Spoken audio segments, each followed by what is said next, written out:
Shalom, kembali lagi bersama saya Amisa Irsyana Neno, mahasiswa Institut Agama Kristen Negeri Kupang, program studi pendidikan Kristen anak usia dini, kelas A semester 2. Pada video kali ini saya akan mempresentasikan hasil resume materi dari bab 4 tentang bagaimana nilai dan norma konstitusional Undang-Undang Negara Republik Indonesia tahun 1945 dan konstitusionalitas ketentuan perundangan di bawah Undang-Undang Dasar mata kuliah pendidikan kewarganegaraan.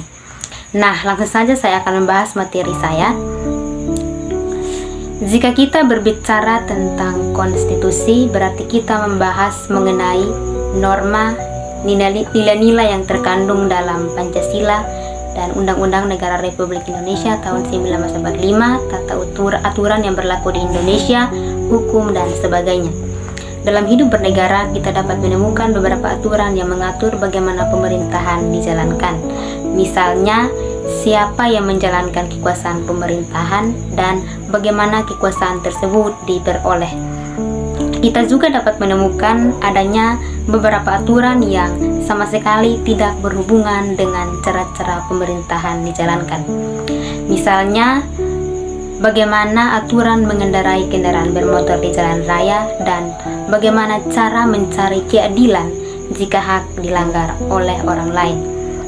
Pada saat kita menemukan aturan atau hukum yang berisi ketentuan yang mengatur bagaimana pemerintahan dijalankan, artinya kita telah menemukan bagian atau isi dari konstitusi.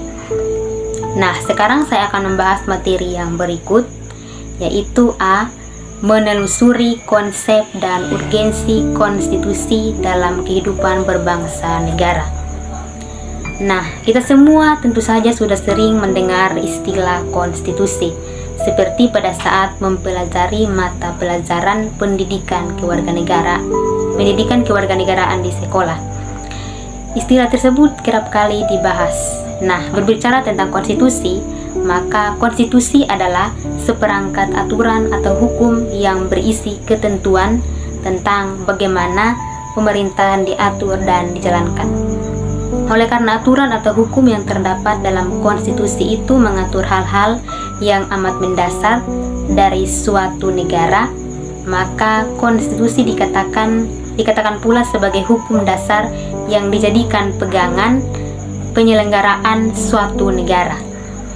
Selanjutnya, mari kita telusuri konsep konstitusi dari segi bahasa atau asal katanya. Nah, secara etimologis, istilah konstitusi dikenal dalam sejumlah bahasa.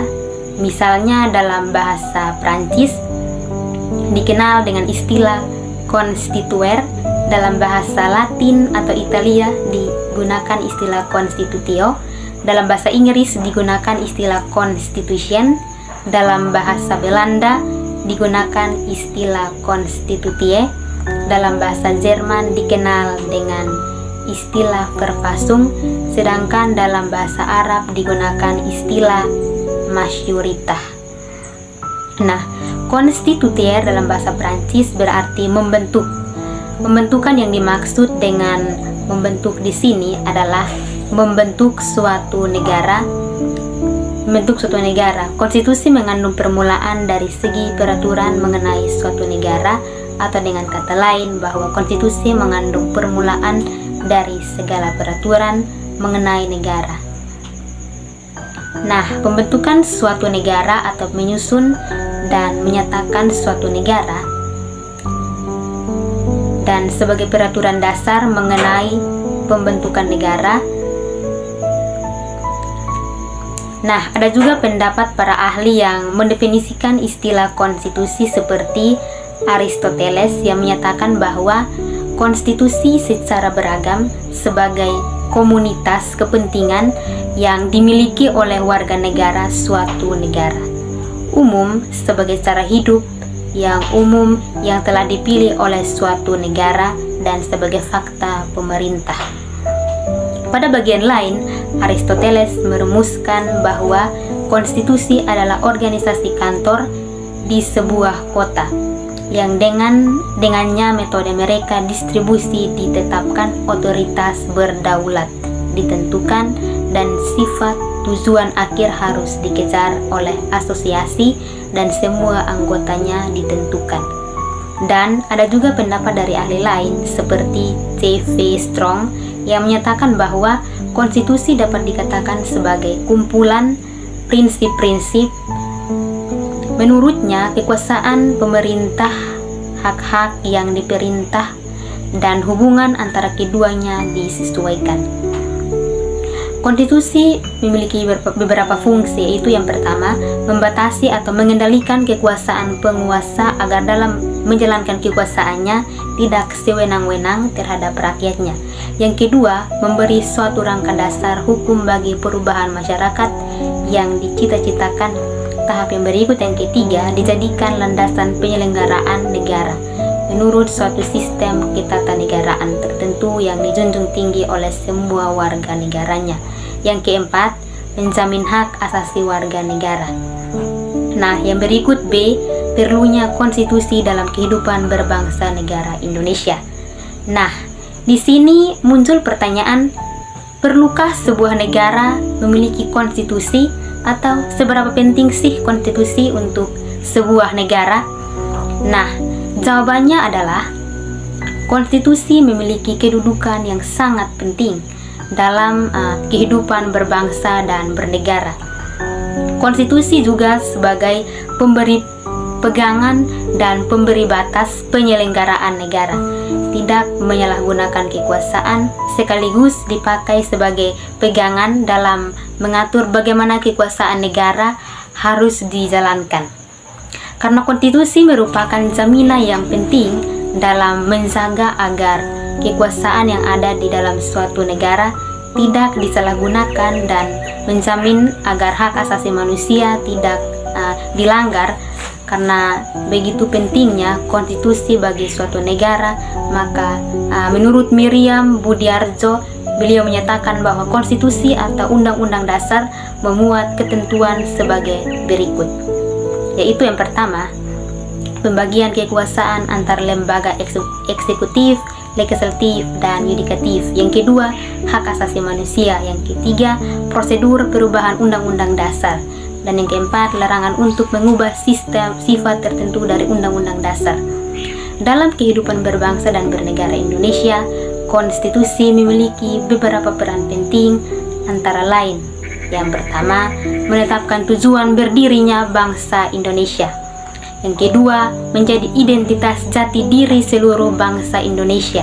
Yang ketiga, menjadi sumber hukum tertinggi dalam sistem hukum di Indonesia. Yang keempat, mengatur berbagai aspek mendasar dalam kehidupan bangsa dan negara Indonesia, termasuk dalam aspek administrasi pemerintahan. Yang berikut, C, menggali sumber historis, sosiologis, dan politik tentang konstitusi dalam kehidupan berbangsa negara Indonesia. Presiden Soekarno pernah mengatakan, jangan sekali-kali meninggalkan sejarah. Pernyataan tersebut dapat dimaknai bahwa sejarah mempunyai fungsi pembangunan kehidupan bangsa dengan lebih bijaksana di masa depan. Dari pandangan ini kita dapat dipahami mengapa manusia dalam bernegara membutuhkan konstitusi. Menurut Hobbes, manusia pada status naturalis bagaikan serigala hingga timbul adagium Homo homini lupus atau man is a wolf to his fellow man, artinya yang kuat mengalahkan yang lemah. Lalu timbul pandangan bellum hominium contra omnes atau perang semua lawan semua hidup. Dalam suasana demikian, pada akhirnya menyadarkan manusia untuk membuat perjanjian antara sesama manusia yang dikenal dengan istilah pactum unions. Selanjutnya timbul perjanjian rakyat menyerahkan kekuasaannya kepada penguasa untuk menjaga perjanjian rakyat yang dikenal dengan istilah pactum subsistens.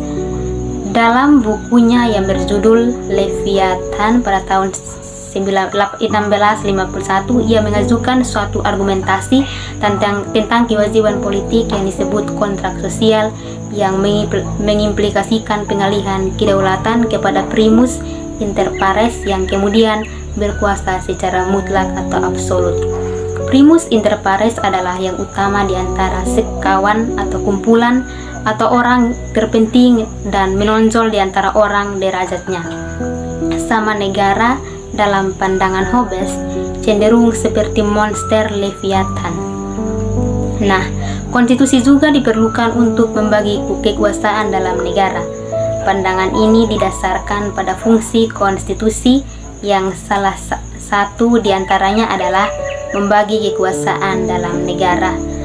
Menurut Kusnardi dan Ibrahim pada tahun 1988, bagi mereka yang memandang negara dari sudut kekuasaan dan menganggap sebagai organisasi kekuasaan, maka konstitusi dapat dipandang sebagai lembaga atau kumpulan asas yang menetapkan bagaimana kekuasaan dibagi di antara beberapa lembaga kenegaraan, misalnya antara badan legislatif, eksekutif, dan yudikatif.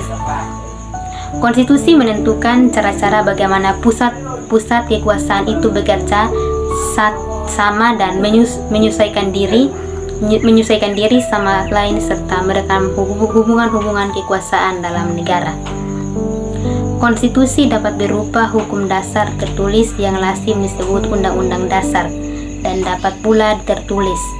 Tidak semua negara memiliki konstitusi tertulis atau undang-undang dasar kerajaan. Inggris misalnya sebagai negara konstitusional tetapi tidak memiliki suatu naskah undang-undang dasar. Atas dasar kenyataan demikian, maka konstitusi lebih tepat diartikan sebagai seperangkat peraturan tertulis dan tidak tertulis yang bertujuan membangun kewajiban kekuasaan dan fungsi-fungsi dari berbagai institusi pemerintah, meregulasi hubungan antara mereka, dan mendefinisikan hubungan antara negara dan warga negara atau individu. Berdasarkan uraian di atas, maka kita mempunyai dua macam pengertian tentang konstitusi, yaitu konstitusi dalam arti sempit dan konstitusi dalam arti luas. Dalam arti luas, konstitusi merupakan peraturan baik tertulis maupun tidak tertulis yang menentukan bagaimana lembaga negara dibentuk dan dijalankan. Sedangkan konstitusi dalam arti sempit, yakni sebagai suatu dokumen atau seperangkat dokumen yang berisi aturan-aturan dasar untuk menyelenggarakan negara. Jika kita mengartikan konstitusi secara sempit, yakni sebagai suatu dokumen atau seperangkat dokumen, maka kerajaan Inggris tidak memiliki konstitusi yang termuat dalam satu dokumen tunggal. Inggris tidak memiliki dokumen atau single core konstitusional. Konstitusi Inggris adalah himpunan hukum dan prinsip-prinsip Inggris yang diwujudkan dalam bentuk tertulis dan undang-undang. Keputusan pengadilan dan perjanjian konstitusi Inggris juga memiliki sumber tidak tertulis lainnya, termasuk parlemen, konvensi konstitusional, dan hak-hak istimewa kerajaan. Oleh karena itu, kita harus mengambil pengertian konstitusi secara luas sebagai suatu peraturan tertulis maupun tidak tertulis yang menentukan bagaimana negara dibentuk dan dijalankan. Jika demikian, kerajaan Inggris memiliki konstitusi. Negara tersebut bukan satu-satunya yang tidak memiliki konstitusi tertulis. Negara lainnya diantaranya adalah Israel dan Selandia Baru. Yang berikut, D. Membangun argumen tentang dinamika dan tantangan konstitusi dalam kehidupan berbangsa negara Indonesia. Melihat kembali perjalanan sejarah Indonesia merdeka, ternyata sudah terjadi banyak dinamika ketatanegaraan seiring berubahnya konstitusi atau undang-undang dasar yang diberlakukan. Setelah ditetapkan 1 hari setelah proklamasi kemerdekaan, Undang-Undang Negara Republik Indonesia tahun 1945 mulai berlaku sebagai hukum dasar yang mengatur kehidupan ketatanegaraan Indonesia dengan keterbatasannya. Mengapa demikian? Karena Bapak Soekarno sejak awal telah mengatakan bahwa Undang-Undang 1945 merupakan undang-undang kilat yang akan terus disempurnakan pada era yang akan datang. Ada beberapa dinamika konstitusi yang terjadi di Indonesia, yaitu sebagai berikut. Yang pertama, Undang-Undang Negara Republik Indonesia tahun 1945 masa kemerdekaan, masa berlakunya 18 Agustus 1945 sampai dengan Agustus 1950, dengan catatan mulai tanggal 27 Desember 1949 sampai dengan 17 Agustus hanya berlaku di wilayah Republik Indonesia. Proklamasi Konstitusi RI 1949, masa berlakunya 27 Desember 1949 sampai dengan 17 Agustus 1950. Undang-Undang Sementara 1950, masa berlakunya 17 Agustus 1950, masa berlakunya 5 Juli 1959 sampai dengan 1965. Undang-Undang NRI 1945 Orde Baru, masa berlakunya 1966 sampai dengan 98. Pada pertengahan 1997, negara kita dilanda krisis ekonomi dan moneter yang sangat hebat. Krisis ekonomi dan moneter yang melanda Indonesia ketika itu merupakan suatu tantangan yang sangat berat. Akibat dari krisis tersebut adalah harga-harga melambung tinggi, sedangkan daya beli masyarakat terus menurun. Sementara itu, nilai tukar rupiah terhadap mata uang asing, terutama dolar Amerika, semakin merosot. Menyikapi kondisi tersebut, pemerintah berusaha menanggulanginya dengan berbagai cara atau berbagai kebijakan. Namun kondisi ekonomi yang tidak kunjung membaik, bahkan semakin hari semakin bertambah parah. Krisis yang terjadi meluas pada aspek politik. Masyarakat sudah mulai tidak lagi mempercayai pemerintah, oleh karena itu timbullah krisis kepercayaan pada pemerintah. Gelombang unjuk rasa secara besar-besaran terjadi di Jakarta dan di daerah-daerah. Unjuk rasa tersebut digagasi oleh mahasiswa, pemuda, dan berbagai komponen bangsa lainnya. Pemerintah sudah tidak mampu lagi mengendalikan keadaan. Maka pada 21 Mei 98, Presiden Soeharto menyatakan berhenti dari masa jabatannya. Berhentinya Presiden Soekarno menjadi awal reformasi di tanah air. Pada awal masa reformasi atau pertengahan tahun 1998, muncul beberapa tuntutan reformasi di masyarakat. Tuntutan tersebut diutarakan oleh berbagai komponen bangsa, terutama oleh mahasiswa dan pemuda. Beberapa tuntutan reformasi itu adalah sebagai berikut. Yang pertama, mengamandemen Undang-Undang 19 NRI 1945, menghapuskan doktrin dui fungsi Angkatan Bersenjata Republik Indonesia, menegakkan supremasi hukum, penghormatan hak asasi manusia atau HAM, serta pemberantasan korupsi, kolusi, dan nepotisme atau KKN, melakukan desentralisasi dan hubungan yang adil antara pusat daerah, mewujudkan kebebasan pers, mewujudkan kehidupan demokrasi. Adanya tuntutan tersebut didasarkan pada pandangan bahwa Undang-Undang 1945 belum cukup memuat landasan bagi kehidupan yang demokratis, pemberdayaan rakyat, dan penghormatan HAM. Selain itu, di dalam isi Undang-Undang Dasar 1945 juga terdapat pasal-pasal yang bisa menimbulkan banyak penafsiran atau lebih dari satu tafsir atau multitafsir, dan membuka dapat peluang bagi penyelenggaraan negara yang otoriter, sentralistik, tertutup, dan berpotensi tumbuhnya ruang praktik korupsi, kolusi, dan nepotisme atau KKN.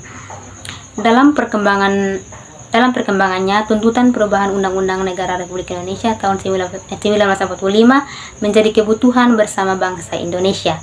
Perubahan Undang-Undang Negara Republik Indonesia tahun 1945 yang dilakukan oleh MPR selain merupakan perwujudan dari tuntutan reformasi, sebenarnya sejalan dengan pemikiran pendiri bangsa atau para Founding Fathers Indonesia. Ketua Panitia Penyusun Undang-Undang Negara Republik Indonesia yakni Insinyur Soekarno dalam rapat panitia persiapan kemerdekaan Indonesia 18 Agustus 1945 diantaranya sebagai berikut, bahwa ini adalah sekedar undang-undang dasar sementara. Undang-undang dasar ilat bahwa barangkali boleh dikatakan pula inilah Republik Ronweit. Nanti kita membuat undang-undang dasar yang lebih sempurna dan lengkap. Hingga saat ini perubahan yang dilakukan terhadap Undang-Undang Negara Republik Indonesia tahun 1945 sebanyak 4 kali, yakni 99, 2000, 2001, dan 2002. Perubahan yang dilakukan bertujuan untuk menyesuaikan dengan tuntutan dan tantangan yang dihadapi saat itu. Mendeskripsikan esensi dan urgensi konstitusi dalam kehidupan berbangsa negara. Setelah melewati proses yang cukup panjang, akhirnya MPR Republik Indonesia berhasil melakukan perubahan Undang-Undang Negara 1945 yang pada mulanya merupakan tuntutan reformasi. Dalam perjalanannya telah menjadi kebutuhan seluruh komponen bangsa. Dalam 4 kali masa sidang MPR, undang-undang mengalami perubahan sebagai berikut. Perubahan pertama, Undang-Undang 1945 dihasilkan pada sidang umum MPR 99 tanggal 14 sampai 21 Oktober 99. Perubahan kedua, undang-undang dihasilkan pada sidang tahunan MPR 2000 tanggal 17 sampai 18 Agustus 2000 tahun 2000. Perubahan ketiga, undang-undang dasar dihasilkan pada sidang tahunan MPR tahun 2001 tanggal 1 sampai 9 November 2001. Perubahan yang keempat, undang-undang dihasilkan pada sidang tahunan MPR 2000 tanggal 1 sampai 11 Agustus 2002. Perubahan undang-undang yang berhasil dilakukan mencakup 21 bab, 72 pasal, 170 ayat, 3 pasal aturan peralihan, dan 2 pasal aturan tambahan.